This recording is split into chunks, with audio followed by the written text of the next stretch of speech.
Recently, a very famous Bollywood star was asked to comment on the political situation, and he said, "Well, I'm an artist, I am apolitical, I don't take interest in politics."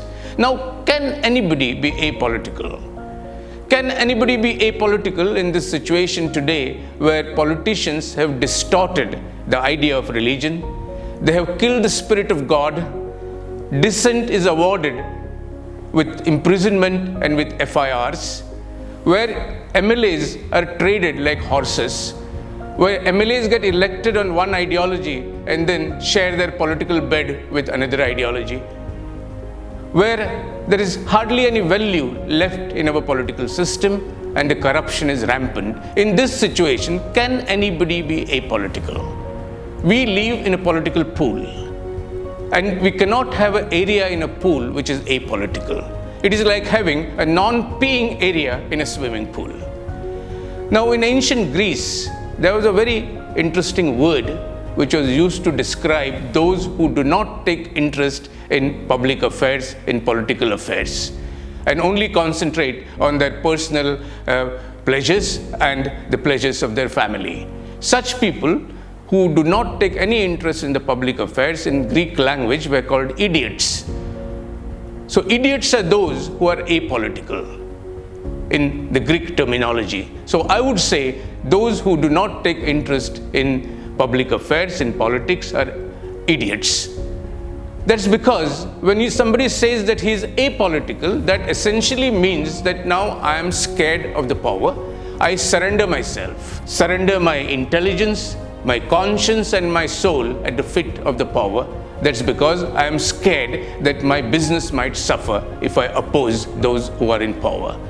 That is basically what is the meaning of apolitical, a surrender. Everybody needs to be political, and artists have a special reason to be very political. Because I believe that artists are receptors, sensors, and transmitters of ideas in a society. Art is an expression of time.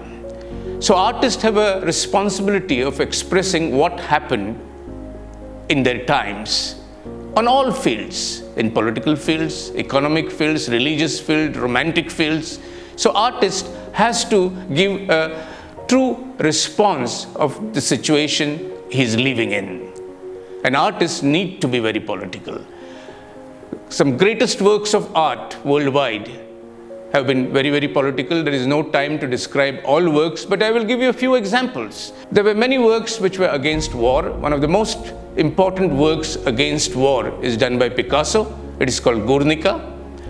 This work is in response to the bombing by German forces of a town called Guernica in Spain. And when the German army saw this work, they said, "What have you done?" So Picasso said, "Well, I have not done this, you did it. I only responded to what you did." Turner did a painting called A Slave Ship. When the slaves were sick, the merchant of the slaves would just throw the slaves into the water with their hands and feet tied with chains. They would just drown and die. Turner depicted this scene. And then when the anti-slavery agitation started in England, the abolitionists, there's this illustration which was done by an artist, which was circulated very widely, and this illustration sort of drew the attention of the public to the plight of the slaves, how they were transported like goods in the ships. And this illustration was shown to all members of the British Parliament and ultimately helped in enacting the Anti-Slavery Act in 1808, and slavery was abolished. I myself create a lot of political work. There are many artists in India, Arijit Singh, Riaz Komu, and many others who make political works. Riaz Komu recently created a work which is about Gandhi and Ambedkar. This work basically talks about there is no dichotomy in Gandhi and Ambedkar. Their objectives were perhaps the same, their only ways were different. Unke tattva ek hi the, tantra alag the. And he shows the transition of the face of Gandhi to Ambedkar and Ambedkar to Gandhi. Friends, we live in a totally political environment. We inhale political air. If an artist inhales political air, it is natural that he will exhale political art. And if he does not do that, it is not sincere art. And if he does not do that, I think we can call him an idiot artist.